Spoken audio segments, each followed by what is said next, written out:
Pour cette intervention, et on fait la reprise de la subvention pour qu'il soit imposable. Non, ici, on va imposer intégralement le montant de 300 000. Parce que le montant total, il a été inscrit en produit.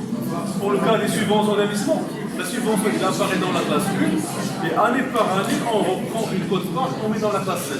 Or, là, le montant total il a été mis dans la classe 7. Le montant total va être imposé. La différence, c'est que la subvention, l'imposition va se faire graduellement, progressivement, alors que là, ça va se faire intégralement et d'un seul coup. Je pense que peut-être le montant de la subvention est plus intéressant. S'il vous plaît, on se calme, s'il vous plaît. Oui, vous dites? Je pense que le montant de la subvention est plus intéressant qu'un montant là. C'est pour ça qu'on fait le truc. En fait, c'est pas question, parce que de toute façon, les subventions, elles sont réglementées. Donc, la loi, elle est très claire à ce niveau-là. On vous dit que si une entreprise bénéficie d'une subvention d'investissement, en principe, elle est censée l'inscrire dans un compte de la classe 1, parce que c'est des cas des fonds propres. Mais annuellement, on doit prendre la quote-part selon la durée d'amortissement du bien. Il a constaté en CPC pour subir l'impôt dessus. Alors maintenant, là, je prends le cas 11, puisqu'on doit quand même essayer de monter l'autorité. Hein. Le cas 11.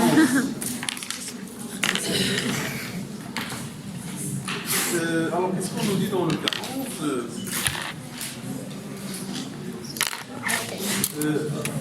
alors là, on dit... voilà, c'est le cas des innovations qui sont acquises par voie d'échange. Alors dans ce cas, l'échange doit être analysé comme deux ventes distinctes effectuées chacun par un individu. Donc là, on va voir justement comment comptabilise-t-on une opération d'échange.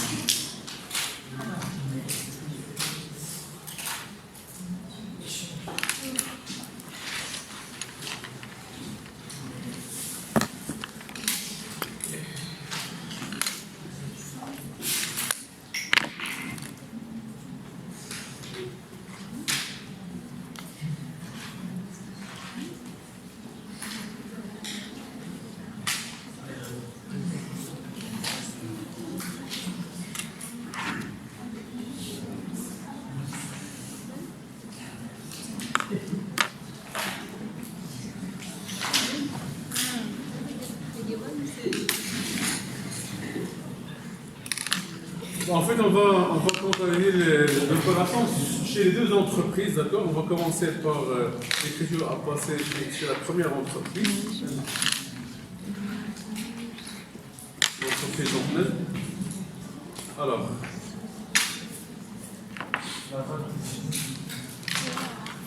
Alors c'est quoi l'écriture à passer pour l'entreprise?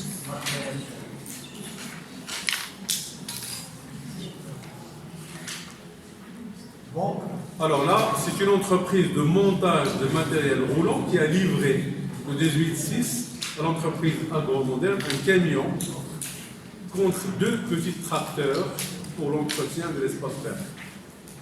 Donc en fait, elle a comme activité le montage de matériel. Donc, pour elle, c'est quoi le compte accrédité? C'est quoi le compte à débiter? Alors, est-ce qu'on va créditer le compte produit de cession ou démobilisation, sachant bien que c'est une entreprise de montage de matériel roulant? Si c'était une entreprise ordinaire qui fait autre chose, effectivement, on aurait crédité produit de cession ou démobilisation. Mais pour une entreprise qui fait le montage, c'est vente de biens produits. Vente de biens produits. Donc on va mettre... voilà, c'est son activité. L'activité principalement, ou bien la fabrication? En fait, le montage et la vente, c'est comme ce que font la plupart des concessionnaires ici au Maroc, des voitures. Ils font le montage des voitures et la vente de ces voitures. Donc on peut dire ça, par exemple, des ventes de biens et des services produits. Donc on va dire vente de biens produits. Donc surtout, ce n'est pas un produit exceptionnel. Hein? Ce n'est pas un produit exceptionnel, ce n'est pas un produit non courant, c'est un produit d'exploitation. Donc, Parce que l'activité de l'entreprise, c'est le montage de matériel roulant. Donc là, quand je dis le montage de matériel roulant, ça peut inclure les camions, les véhicules, les voitures, les camionnettes. Donc si ça m'arrive de livrer un camion, là, une camionnette, là, un matériel roulant donné, c'est pas un produit exceptionnel, c'est un produit courant qui va s'enregistrer dans le compte vente de biens produits. Donc c'est le compte 7000, on va dire 7121, n'est-ce pas? Attends, je suis d'accord. Alors, pour quel montant, justement? Pour 350. Voilà.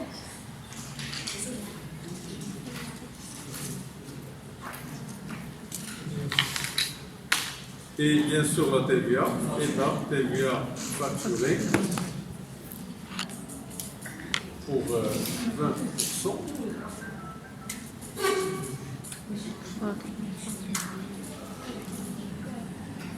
Et en contrepartie, qu'est-ce qu'on doit débiter? En contrepartie, il a reçu 2 tracteurs. Matériel et outils.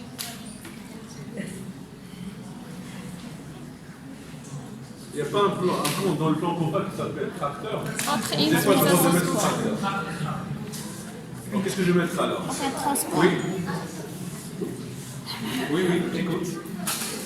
En termes de principe de non-compensation, on va pas débiter le compte matériel. Mais on a tout compensé ici. On a constaté la vente et on va constater l'acquisition. On n'a pas compensé. Parce que ça aurait été quoi la compensation? C'est-à-dire, oui, on a vendu, on a acheté, donc on n'a rien fait. Non, mais là, on n'a pas compensé. C'est-à-dire qu'on a constaté la vente, d'accord, oui. Et en contrepartie, on a acheté. Voilà.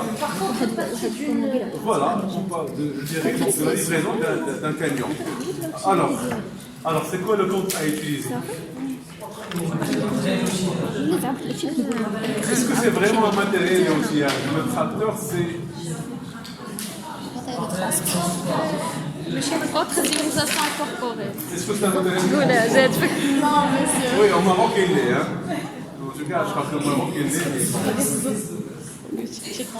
Bon, on a le droit de mettre autre.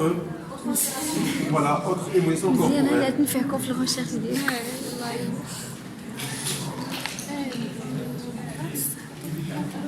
Voilà, c'est... لي با اكزوستيف هذا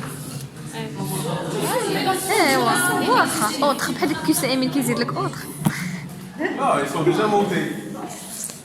Pas pour les monter, mais ils sont déjà montés. C'est pas pour les monter, peut-être pour les utiliser peut-être quelque part. Ou bien, on n'a rien dit. De toute façon, ici, on n'a rien dit. Donc c'est autre IMO. Voilà. Supposons maintenant que les a achetés pour les monter, on les aurait considérés comme quoi? Voilà, c'est pas de la matière première quand même, hein. Comme des émaux en cours, hein. Des émaux en cours de fabrication, par exemple. Mais là, comme on n'a pas dit ça, donc les méthodes corporelles, avec bien sûr la TVA correspondance.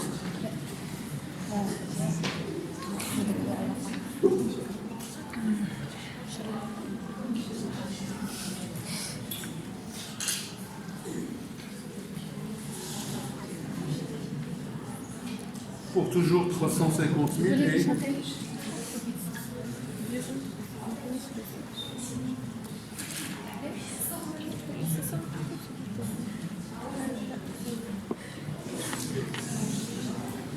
Et chez donc le partenaire,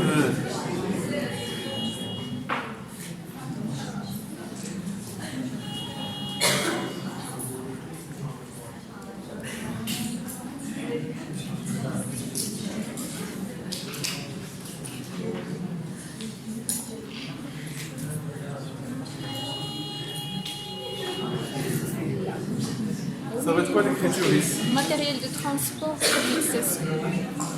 Alors ça va être matériel, De transport. voilà, matériel de transport justement.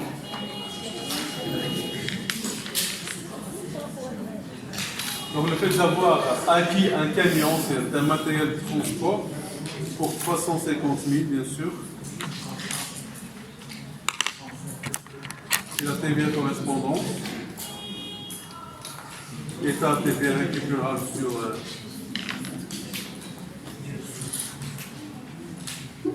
sur immobilisation. Et en contrepartie, Produit de cession. là par contre, on va mettre Produit de cession cession. d'immobilisation, justement. Un produit de cession d'immobilisation. Parce que son activité, ce n'est pas la cession des tracteurs. Oui. Monsieur, il faut constater la session des tracteurs. Pardon? Il faut constater la session des La sortie. tracteurs. Alors justement, en principe ici, on est censé constater la sortie du bien.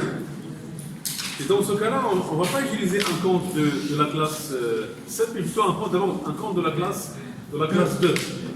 Et il faut voir justement est-ce que c'est déjà totalement amorti, pas totalement amorti justement. Donc, En séquence totalement amorti. voilà, alors justement, attendez, qu'est-ce que nous avons dit? Nous avons dit il fait l'échange pour un montant de 350 milliards, donc deux tracteurs agro-modernes. Alors, c'est quoi son activité? Donc, il intervient certainement dans l'agriculture là. Donc, qu'est-ce qu'on va créditer? On va créditer, alors si on crédite produit de cession d'immobilisation, mais là on a mis une TVA quand même. Hein. Si on a mis une TVA, c'est que là aussi on va mettre une TVA. Et ce qui veut dire que le produit non, c'est-à-dire que le produit est neuf, hein, parce qu'en principe, il est déjà utilisé, on ne va pas refacturer une TVA une deuxième fois. Et donc, c'est la raison pour laquelle ici, ça ne va pas être produit de cession d'immobilisation, mais ça va être autre immobilisation corporelle de tracteur pour 350 000, de façon à mettre la TVA pour 20%. C'est ça, monsieur, le principe de compensation. Il faut constater le produit de cession et après on va. Voilà, alors le TVA est à TVA facturé.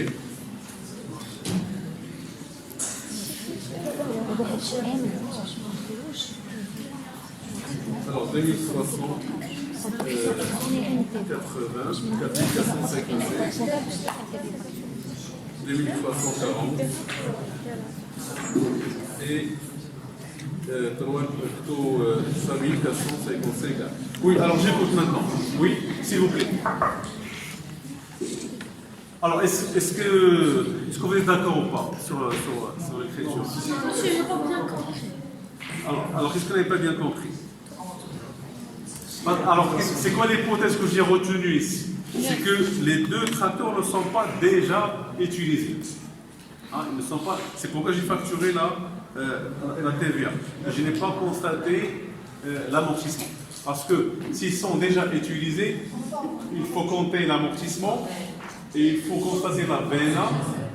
Donc, toutes les écritures que vous connaissez en matière de cession d'immobilisation sont déjà utilisées. Il n'y aura pas de TVA. Là, on a supposé que les deux entreprises ils se sont échangés des biens en état neuf. Donc, c'est pourquoi on a passé cette écriture-là. Oui.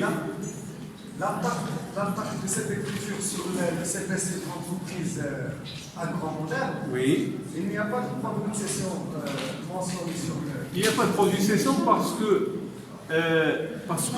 les dites immobilisations ils ne sont pas déjà utilisés. Ce ne sont pas des biens qu'on avait utilisés pendant un certain temps avant de les avoir cédés. Ce sont des biens dont on dispose l'un l'autre et on les a échangés comme ça directement. Quand est-ce qu'on va constater un produit de cession d'immobilisation? Lorsque un bien a déjà été utilisé, il a été en partie amorti, et à ce moment-là, il va falloir constater le produit de cession, et puis en même temps constater la sortie du bien en mettant VNA et amortissement. Toutes ces informations, on ne les a pas ici. On ne sait pas ce bien-là, est-ce qu'il a été amorti, si oui, pendant combien de temps. Toutes ces informations, on ne les a pas. Donc ce qui fait, j'ai passé cette écriture comme ça en supposant que les deux biens, enfin, les deux tracteurs et le camion, ils sont à l'état neuf. Ils ne sont pas déjà utilisés.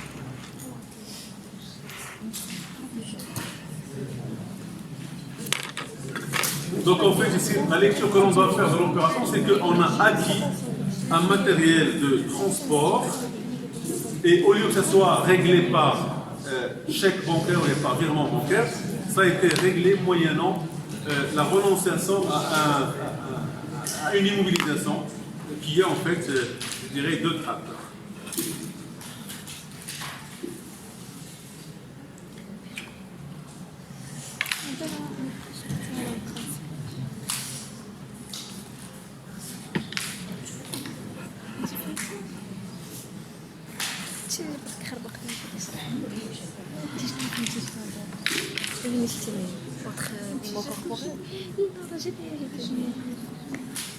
ما بيناش بديك السيسه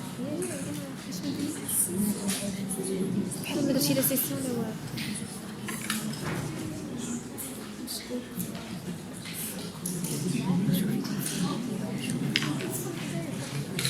Alors le deuxième cas,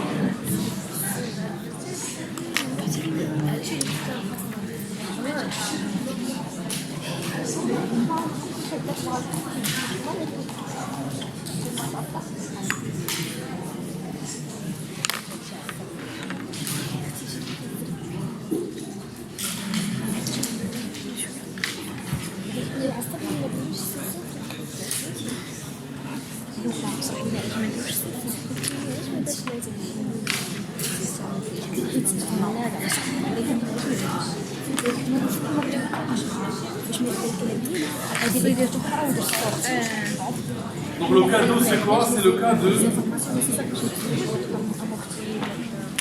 C'est le cas d'acquisition,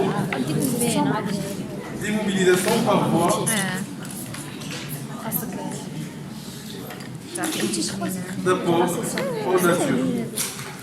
Hein, par voie d'apport en nature.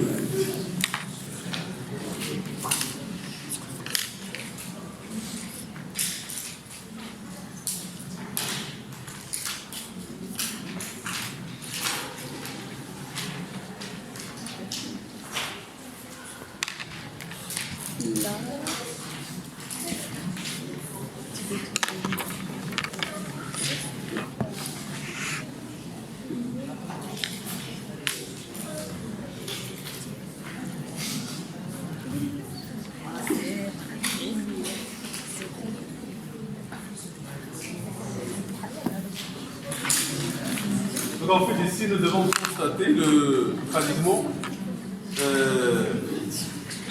l'opération de constitution. Hein. Carrément l'opération de constitution. Puisqu'on vous dit que le 1er janvier, cette société s'est constituée avec un capital de 4 millions, dont la moitié est constituée par un apport en numéraire et l'autre moitié par rapport en nature. Le 1-2, tous les apports en nature ont été libérés et ont consisté en un terrain, une construction, un matériel d'outillage et du matériel roulant.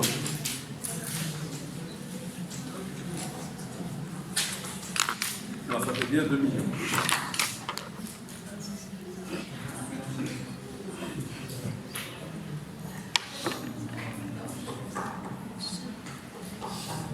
Alors,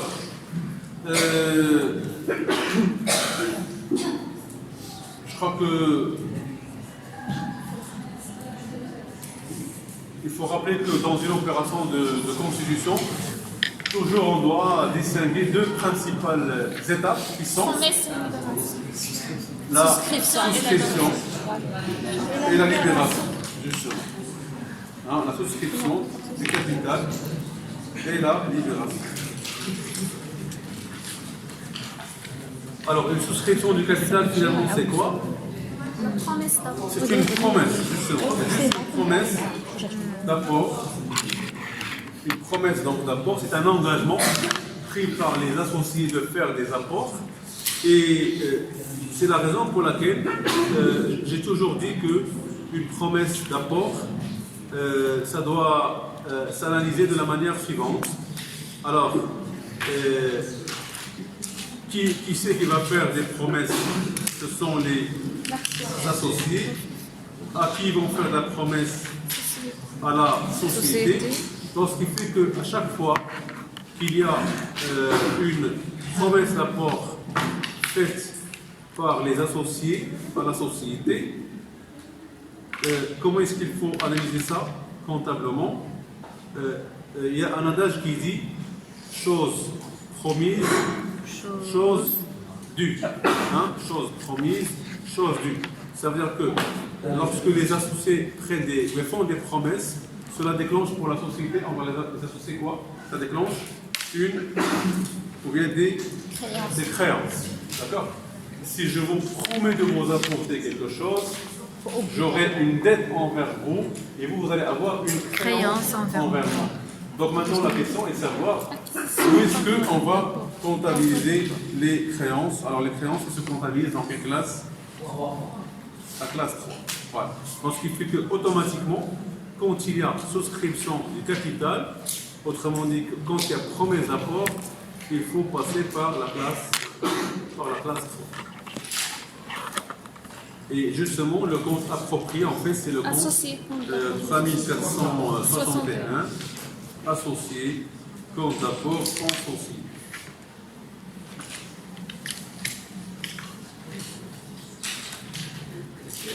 Associé, compte d'apport en société. Et donc, si je veux comptabiliser une promesse d'apport ou bien une souscription de capital, je passe par ce compte-là, je le débite et je crédite le compte capital. Et une fois on aura la libération, je vais solder le compte de la créance. Voilà.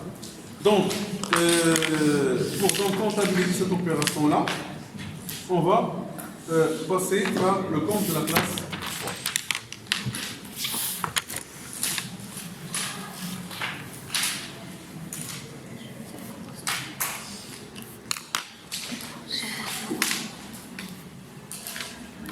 Donc, le compte à débiter, c'est le compte associé, compte. En fait, on aurait pu, comme on a des apports qui sont mixtes, on peut très bien scinder en deux comptes, si vous voulez, deux comptes dividendes, un apport en nature, l'autre en numéraire. Donc, associé compte d'apport en nature, si on veut, hein, et associé compte d'apport en numéraire.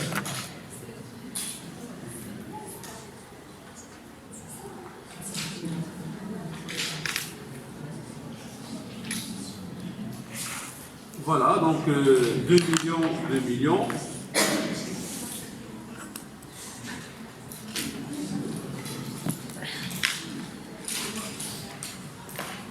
Et en contrepartie, on crédite le compte capital social.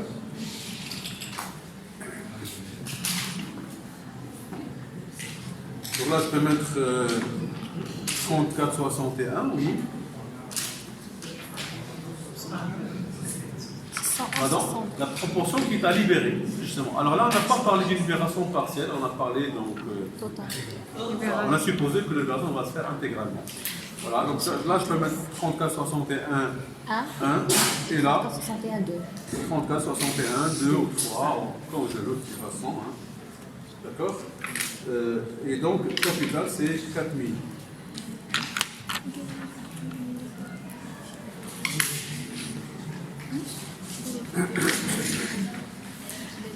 Donc ça c'est quoi? C'est la souscription.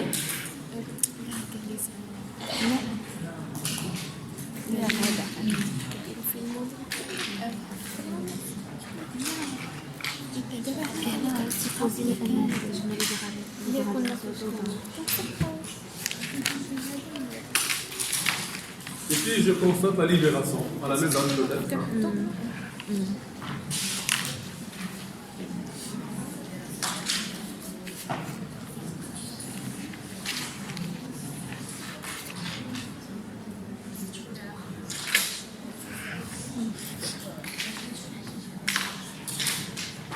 Alors, je vais donc débiter les comptes d'apport. Je vais constater ici la libération de l'apport en nature.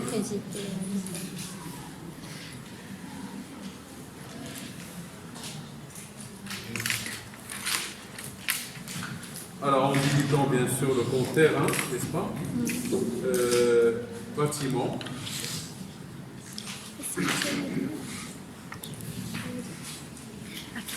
Encore matériel.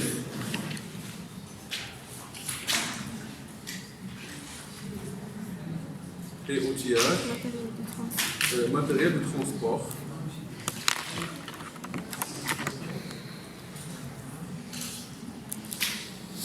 Et en créditant le compte associé compte d'apport en nature.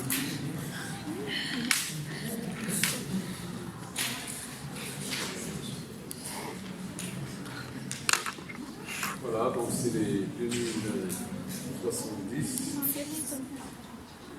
2321, 2332 et 2340.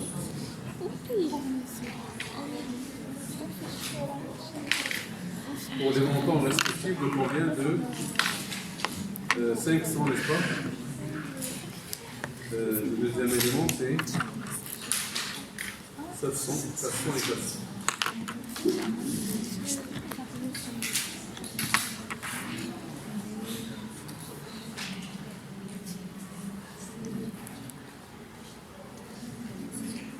Voilà. Et la toute dernière écriture, ça va concerner la libération de l'apport en numéraire.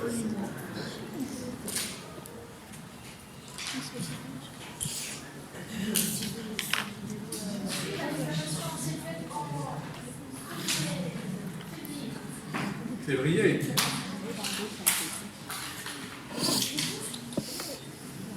Le 1, 2. Voilà. Les apports ont été libérés. Voilà. Donc c'est le 1, 2 alors. C'est vrai. Ouais.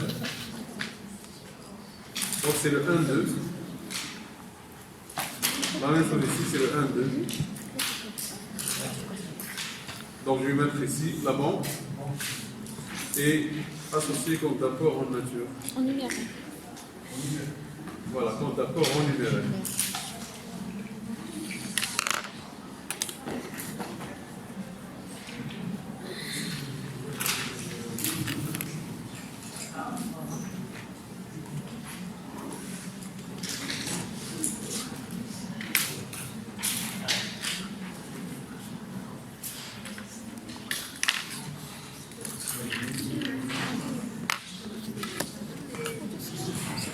Oui.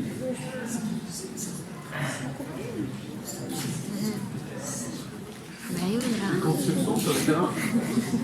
En principe, on est censé faire bâtiment parce que quand on a une construction, en principe, il faut séparer le coût de la construction du coût du terrain. Il faut séparer.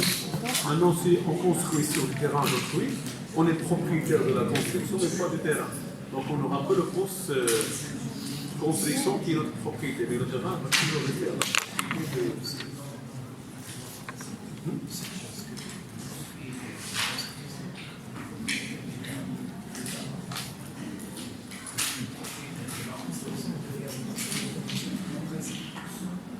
Oui, mais là, vous dites, si on procède à la construction sur un terrain d'autrui, c'est-à-dire le terrain reste toujours la propriété de quelqu'un, et moi je n'ai que la construction.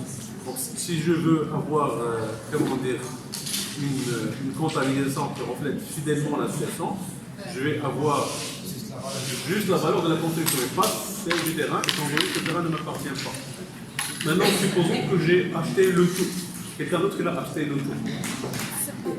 La différence qu'il aura pour lui, c'est qu'il aura et la valeur de la construction et la valeur du terrain, qui sont enregistrés séparément.